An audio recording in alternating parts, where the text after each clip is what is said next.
Olá, professor Lucas Moraes. Estou aqui com vocês novamente, desta vez para resolver a questão número 25 do 26º exame da OAB, que é a segunda prova do ano de 2018. Essa questão trata sobre competência tributária, questão muito recorrente em qualquer tipo de prova em que cai direito tributário. Então vem comigo, vamos detalhar isso tudo, vamos resolver logo essa questão. Vem comigo.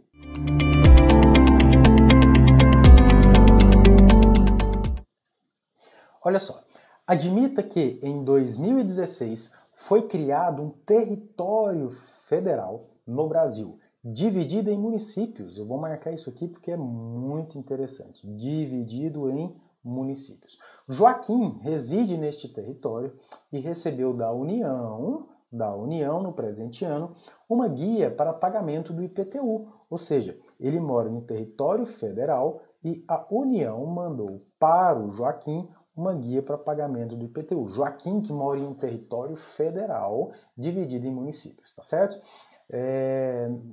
Na semana seguinte, recebeu também uma guia do município em que mora, ou seja, o município também mandou para o Joaquim o IPTU. Obviamente, o Joaquim não tem que pagar os dois IPTU em um nítido caso de bitributação, tá certo? Portanto, obviamente, a pergunta vai ser quem tem competência para cobrar o IPTU. Antes disso, antes de ler as alternativas, vamos dar uma olhadinha aqui nesse slide, né? Eu tenho competência, a competência ela tem a sua classificação, eu tenho competência privativa, né? Alguns exemplos o artigo 153 da Constituição Federal traz a competência privativa da União para a instituição de alguns impostos, 7 impostos: imposto de importação e exportação, imposto de renda, o IPI, sobre produtos industrializados, o IOF, Imposto sobre Operações Financeiras, Câmbio, Crédito, o ITR, Imposto Territorial Rural, e o IGF, sobre grandes fortunas.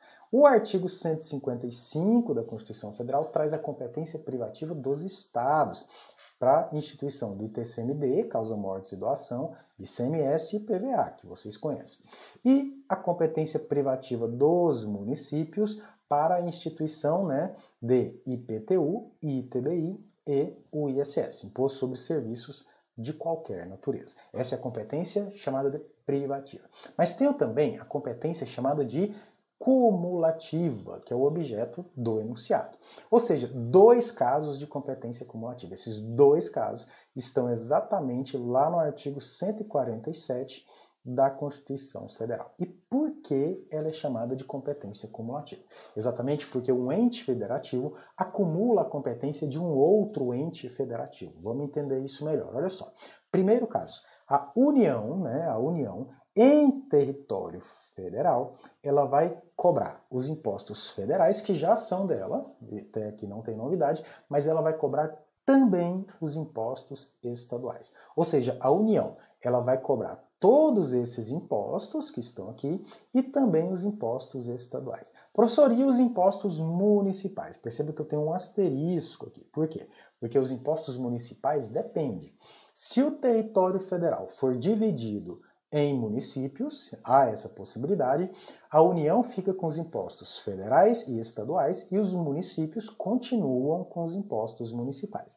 Mas se o território federal não é dividido em municípios, cabe à União, então, a cobrança de todos os impostos federais, estaduais e municipais, tá bom? Outro segundo caso de competência cumulativa é o Distrito Federal. No Distrito Federal, o Distrito Federal acumula a competência dos impostos estaduais e os impostos municipais. Então, no Distrito Federal, eles cobram ITCMD, ICMS, IPVA, IPTU, ITBI e ISS-QN, tá certo? Os 2 casos de competência cumulativa.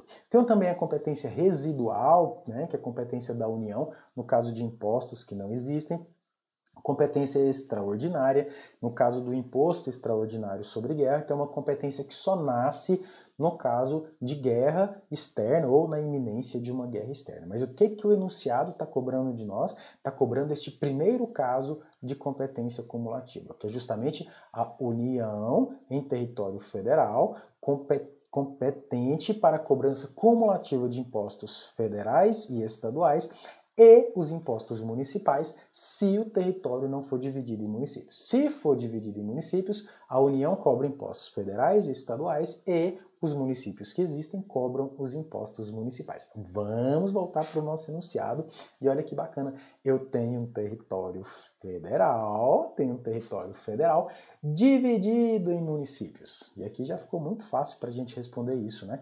Se o meu território federal, lá no artigo 147 da Constituição Federal, se eu tenho um território federal dividido em municípios, cabe à União, né? Cabe à União os impostos estaduais, aliás, os impostos estaduais e os impostos federais, e aos municípios que lá existem, cabe os impostos municipais, inclusive o IPTU.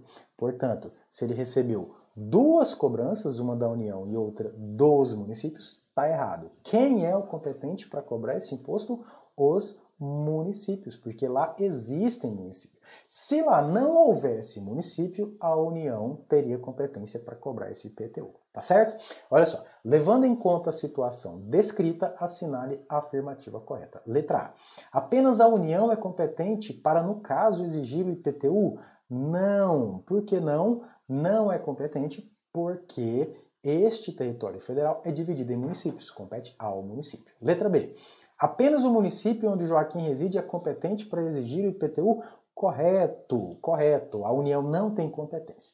Letra C. Tanto o estado onde se localiza o território quanto o município seriam competentes? Não. Nítido caso de bitributação, em hipótese alguma. Letra D. Tanto a União quanto o município? Não. Também é absurdo o caso de bitributação. Gabarito letra B. Apenas o município onde o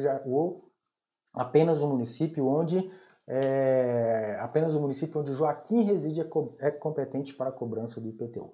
E eu deixo por fim só o último detalhe, que se esse território federal não tivesse municípios, a competência seria sim da União. Estamos falando de um território federal que é dividido em municípios, portanto o município mantém a sua competência e o restante é da União. Se não houvesse município, tudo seria da União, tá certo? Um grande abraço para vocês.